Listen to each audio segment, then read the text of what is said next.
It's so good to see you too. I'm happy to be here today. Talk Time with Reid Moriarty. You're an actor, a musician, and you're my new friend. That's exactly right. Yes. So, Paul, how long have you been in California? I moved to California 6 months ago. Almost. Of course. All right. What brought you here? My girlfriend.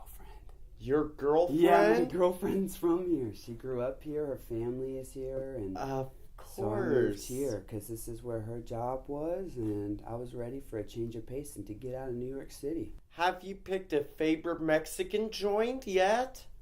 Ooh, I would say Rubio's. Rubio's. We go there every Friday, don't we? Of course we I do. love that. So, Paul, do you have a favorite memory of New York City? Ooh, that's a fantastic question, Reid. I love that.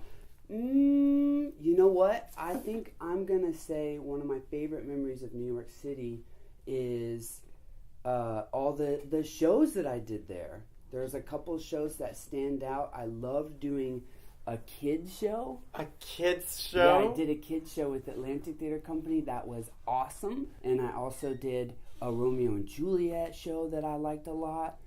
And the people. I also miss the people that I worked with so much. I have a favorite memory about New York.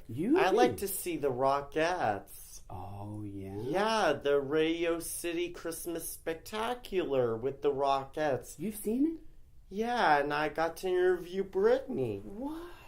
I never got to see it, and I lived there for 6 years. I know the subways bugged some people I've interviewed. What bugged you about New York? There was no open spaces. I actually kind of liked the subway system. I thought that was kind of cool. And I liked, at first, I didn't have to have a car.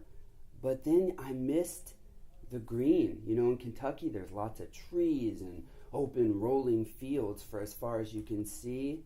And in New York, you only really get to see the sun for a couple hours a day. And that kind of made me sad. So your San Diego premiere will be playing Buddy Holly in the Buddy Holly story, Paul. That's right. How did you get that great part? Our friend Sam Ginn. Samantha I Ginn! ran into her at a supermarket one day, and she worked with my girlfriend years ago. And so we got to talking, and I said I wanted to get involved with the theaters here in San Diego, and she suggested, you know, I email these couple theater companies. I went home right away, and I sent out an email and said, I love doing music and theater back in New York, and I would love to get involved. Kind of like you do here, Reid. Of course. And that's what I was kind of looking to do. And then they said, hey, we're casting this Buddy Holly thing. Why don't you come in and audition? So I said, yes, please. So, Paul, is there a trait you admire about Buddy? Oh, absolutely. There's a lot of things I love about him. I think my favorite trait of Buddy Holly that I admire is his refusal to be put into the mold. He knew exactly what he wanted to do and how to do it, and he fought for that. And no matter how it pushed against the norms of what was going on in Lubbock, Texas in the 1950s, he stood by what he knew was right, and I admire that. All right, so tell me about the guitars you're playing. Ooh, one of them is from the Museum of the Making Music. Museum of Making Music. Yes. I've been there. You have? I have not gotten to go yet, and I would love to go someday. Maybe I'll introduce you to it. I would love that. That would Maybe be you could. awesome. That would be awesome. So one of the guitars is from there, and then another guitar is actually my personal guitar that I got as a gift when I was 16 years old. 16 years old. Yep, and I haven't used it since then, probably. I don't play electric guitar very often. I'm mostly an acoustic guitar picker. All right, Paula, do you have a favorite Buddy Holly song in the show? I do, actually, right? It changes all the time. What's the name of it? Maybe Baby. Maybe Baby. So you look like Buddy, especially with your glasses. What are you learning by bringing him to the stage? I'm ironically, by bringing Buddy to the stage, I'm learning things that I do naturally on stage, which are not like Buddy at all. I move around a lot. I move my head a lot. And apparently I look like Jordan, where I lick my lips. You know how Michael Jordan used to stick his tongue out all the time when he was playing? So I have to stop doing that. All right. So, Paul, what's a role you have always wanted to play?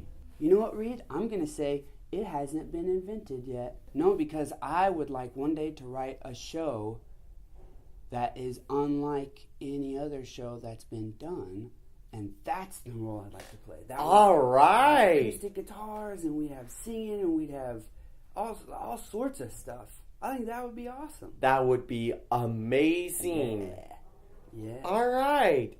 I'm so lucky, Paul. I get to do songwriting with you. Mm-hmm. Who were some of your best music teachers, Paul?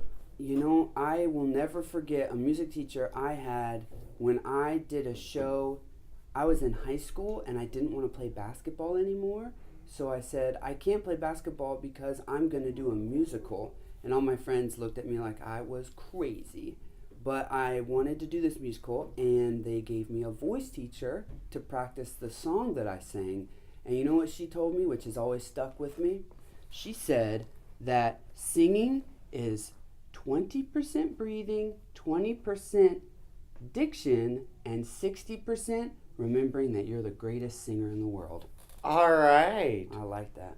The last question is, what's your favorite movie of all time, Paul?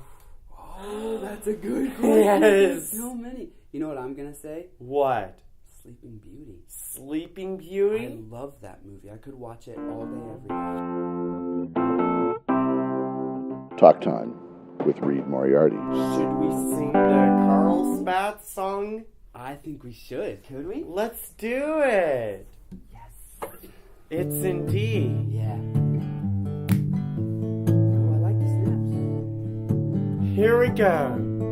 Carlsbad is getting closer, going faster than a roller coaster. Love like yours will surely come our way. New village, ours.